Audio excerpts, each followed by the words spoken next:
ሄርሜላ ሚሊዮን መጣችላችሁ። የሚዲያው ንጉስ የልዕልቴ ጣፋጭ የኔ ውብና የኔ ልዕልቴ ልብና ቀና የሷ ነው ሚዲያው። እንደዚህ መታለች ሄርሜላ በመልእክት ከእባብ መርዝ ይልቅ የአስመሳይ ሰው ፈገግታ ይከፋል ትላለች። የኔ የሚዲያው ንጉስ የኔ ጣፋጭና የኔ ፍቅር እኔ ግጥም ባውቅልሽና ግጥም ብገጥምልሽ ላንቺ ያንስሻል እንጂ አይበዛብሽም።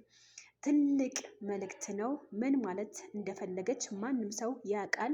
ከእባብ መርዝ ይልቅ የአስመሳይ ሰው ፈገግታ ይከፋል። ወላይ ትክክል ነው። አስመሳይ ከመሆን አውዝ ቢል እባብ መሆን ይሻላል። ምክንያቱም እኔ በህይወቴ ብዙ ሰው ያጋጠመኝ አስመሳይ ሰው ብቻ እባብ በቃ እኔ እንጃ ምን ማለት። ኧረ ወይኔ የሚዲያ ንጉስ ምን አይነት ኬት ነው የምታመጫቸው?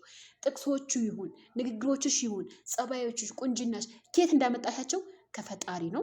ነገር ግን ይሄ ጸባይሽና ይሄ ንግግርሽ የሁሉም ተወዳጅ እንድትሆኚ አትርፈሻል በዚህ ንግግርሽ።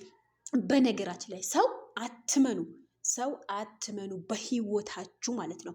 በህይወታችሁ፣ በትዳራችሁ ላይ፣ በጓደኝነታችሁ ላይ ሰው ማንም ሰው ከልብ የምትወጂው ጓደኛ ካለሽ ሌላ ሶስተኛ ሰው እንዳታስገቢ።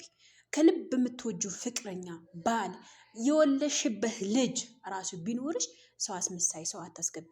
በነገራችን ላይ እባብም አስመሳይም ያው ነው በነገራችን ላይ ማለት ነው። ግን በሰው ህይወት ላይ ገብተው እንደ እባብ ያው ሲሄድ ምናምን አይታወቅም አይደለ? ሰው ላይ እንደዛ ማለት ነው። በህይወታችሁ ላይ ገብተው እንደዚህ ነው የሚበጠብጠው እንደ እባብ ማለት ነው። ከዛ አስመሳይነት በተፈጥሮ የማልወደው አላህም ደግሞ የማይወደው ተግባር ነው።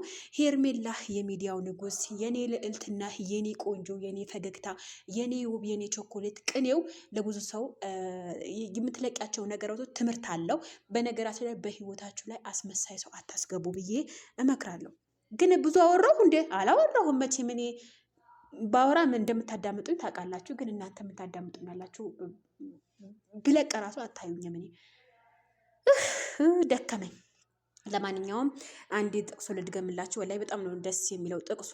አንዳንድ ጊዜ ከእባብ ይልቅ አስመሳይነት ሰው እንትን ይላል እንዴ? ከእባብ መርዝ ይልቅ የአስመሳይ ሰው ፈገግታ ይከፋል። ትክክል እኮ ነው። እባብ የዋህ ነው። አንዴ ከነደፈ ነው። ግን አስመሳይ ሰው ሁሌም በህይወት አለ ማለት ነው። እና እባቡ አንዴ ከነደፈ ወይም ትሞታለህ ወይም ደግሞ ህይወት ይተርፋል። ነገር ግን አስመሳይ ሰው ደግሞ በህይወታችሁ እያስገባችሁ ህይወታችሁ እየበጠበጠ ያንን ሰው እንትን እያለ ስለሆነ አስመሳይነት ሰው ከህይወታችሁ አስወግዱ ብዬ እመክራለሁኝ። መልካም ምሽት።